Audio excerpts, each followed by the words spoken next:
Since we did Queen Esther, I thought it's only right that we also look at Queen Vashti. Now, the stories I read was that Vashti was the daughter of a king, and her husband, King Xerxes, was the steward. So he worked in the stables with the horses. So he was just a handyman. And you know, the little princess, she would go to the stables, looking at the horses, chatting to the stable hand, and they fell in love and they got married.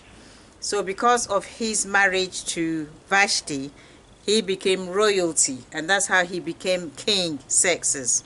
So the story goes that when the king ordered her to come and show off her beauty before his guests, backtracking a little bit, King Xerxes had thrown a lavish party which lasted for 180 days, almost 6 months.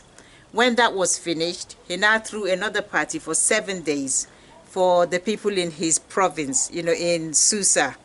And so the last day of that 7 days, he now wanted to show off his queen, Queen Vashti, to show off her beauty. Now, somewhere I've read says what he wanted her to do was to come out stark naked except for her crown. So she should put on her crown, come out stark naked, and parade before his guests. Now, all of them were drunk. You know, they were just inebriated, they were legless, they were drunk. So she felt, no, why should she come and parade before all these drunken men? So the story goes that she sent words to him that when you were a stable hand working for my dad, this is what you used to do. You used to get harlots to come and walk out naked before you. You haven't changed. You are still the same person. And you want me to come and parade myself naked? That's what the story says. This is not in the Bible. That's what I've read. So she refused to come out. And rightly so, you know. The Bible just says he said she should come out with her crown. But the stories I've read says he wanted her to be stark naked, stark as with just her crown. Now, some stories say that she often paraded naked, so it was nothing new to her, but she probably had a skin disease like leprosy, and that's why she didn't want to come out at that time. And some story says it's because she had a tail. They said she had a tail, and that's why she didn't want to come out naked to parade before all these people. I don't know. The Bible doesn't say this, but this is like the Jewish stories about her. So she refused. You know, I said, no, she's not going to come out. She's not going to parade naked. So the king took affront at her audacity to refuse him.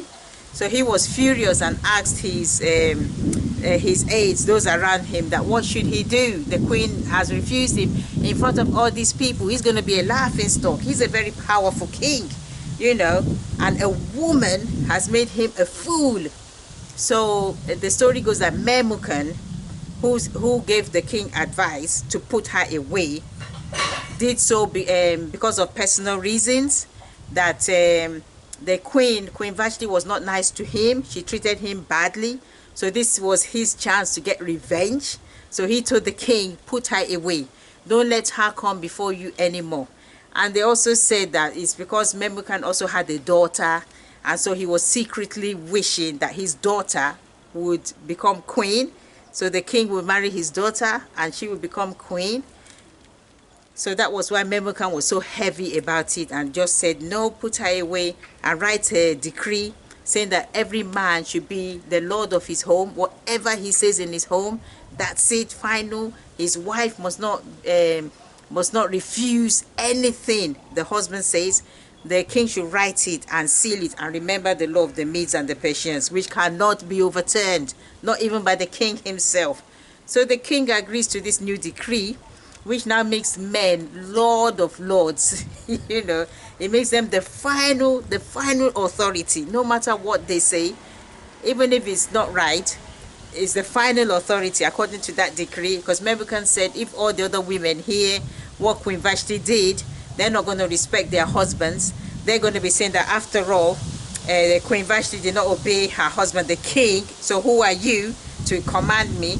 So they made this decree which effectively just made the man the ruler, you know, the highest authority in their home, so they can do anything that they wanted. So Queen Vashti was then banished.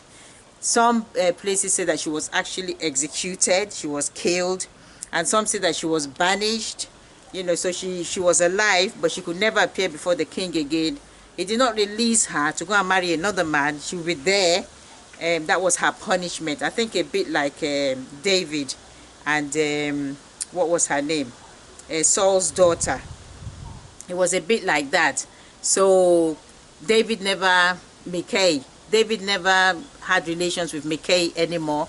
She was just there, but nobody would marry her. So it's a huge punishment, you know, a real big one. So this was Vashti.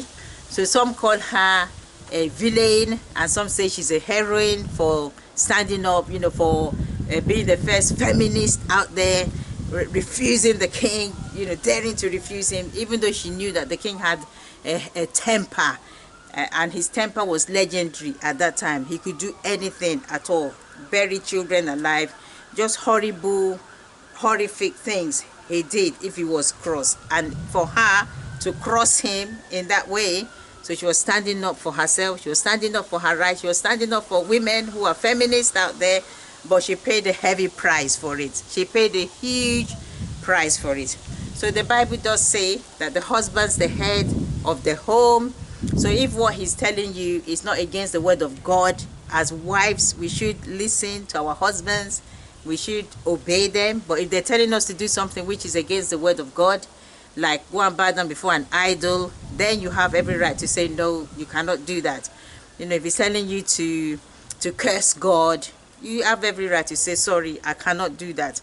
But if what they're saying is still within the boundaries, as a woman, you have your ways, you know, you have your ways, you still be polite, you still be respectful, but you have your ways that you can make your idea be his idea. You know, like Esther, she broke the law. She wasn't supposed to go before the king. She did, but she had her way. She prayed. She had her feminine way, and she survived. She wasn't banished. She wasn't killed. So this is Queen Vashti. I thought since we did Esther, we might as well do Vashti as well. So I don't know, what do you think? Is she a heroine or is she a villain? You know, what do you think? God bless you.